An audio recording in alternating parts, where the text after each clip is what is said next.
ഇനി മമ്മൂട്ടിയുടെ നേരത്തെ ഒരു പ്രതികരണം നമ്മൾ കണ്ടതാണ്. മമ്മൂട്ടി വയനാട് ടൗൺഷിപ്പ് സന്ദർശിച്ചു. പ്രിയപ്പെട്ട മമ്മൂട്ടിക്ക് ഒപ്പം സെൽഫി എടുത്തും വിശേഷങ്ങൾ പങ്കുവച്ചും ജനങ്ങൾ ഒപ്പം ചേർന്നു.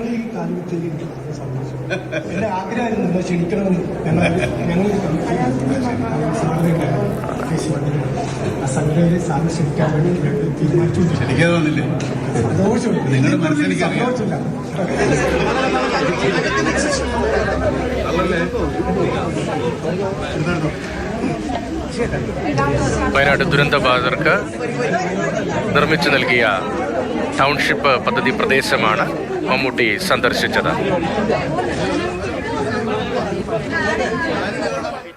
വസ്ത്രം കിട്ടുന്നവരുണ്ട്, ഇത് മൂന്നും കിട്ടുന്നവരുണ്ട്. പക്ഷേ അപൂർവമായിട്ട് മാത്രമേ ഇങ്ങനെ പാർപ്പിടം ഒരു ജനത, ഒരു നാട്ടിലെ ജനങ്ങൾ മുഴുവൻ എല്ലാവരും ചേർന്നിങ്ങനെ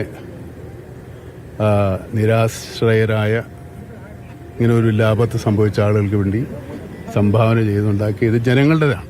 അപ്പോൾ നമ്മുടെ ജനങ്ങളുടെ മനസ്സാണ് ഈ കാണുന്നത്. കേരളത്തിലെ ജനങ്ങളിൽ നിന്ന് പിരിച്ച കാശാണല്ലോ സർക്കാർ കൊടുക്കുന്നത്. ജനങ്ങൾ അല്ല, അത് നമുക്കറിയില്ല. ജനങ്ങൾ ഇത് നമ്മൾ കൊടുത്തതാണ്.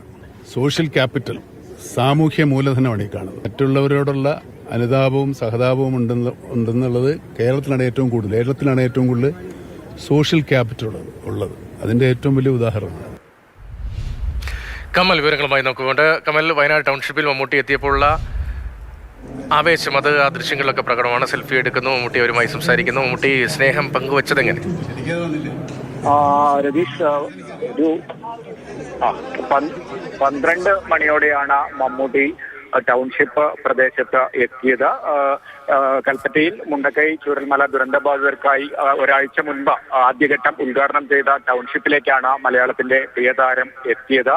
CPIM ജില്ലാ സെക്രട്ടറി കെ റഫീഖ് ഉൾപ്പെടെയുള്ളവർ മമ്മൂട്ടിക്കൊപ്പം ഉണ്ടായിരുന്നു.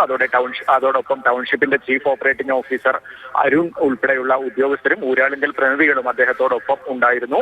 ടൗൺഷിപ്പിലെ പണി പൂർത്തിയായ വീടുകളും അനുബന്ധ സൗകര്യങ്ങളും ഒക്കെ മമ്മൂട്ടി നടന്ന് കണ്ടു. അതോടൊപ്പം അവിടെ ഉണ്ടായിരുന്ന ആളുകളുമായി ആശയവിനിമയം നടത്തി. ചിലരൊക്കെ അദ്ദേഹത്തോടൊപ്പം സെൽഫി എടുക്കുന്നുമുണ്ടായിരുന്നു. അതിനുശേഷം കാറിൽ കയറിയ ശേഷം ഹ്രസ്വമായ ഒരു പ്രതികരണവും നടത്തിയാണ് മമ്മൂട്ടി മടങ്ങിയത്. അദ്ദേഹം പറഞ്ഞത്, ഇത് കേരളത്തിലെ സമൂഹം ദുരന്തബാധിതർക്ക് വേണ്ടി കേരളം നൽകിയതാണ്, അത് സമൂഹത്തിന്റെ ഒരു ക്യാപിറ്റലാണ് എന്നുള്ള ഒരു പ്രതികരണമാണ് അദ്ദേഹം നടത്തിയത്. രതീഷ്.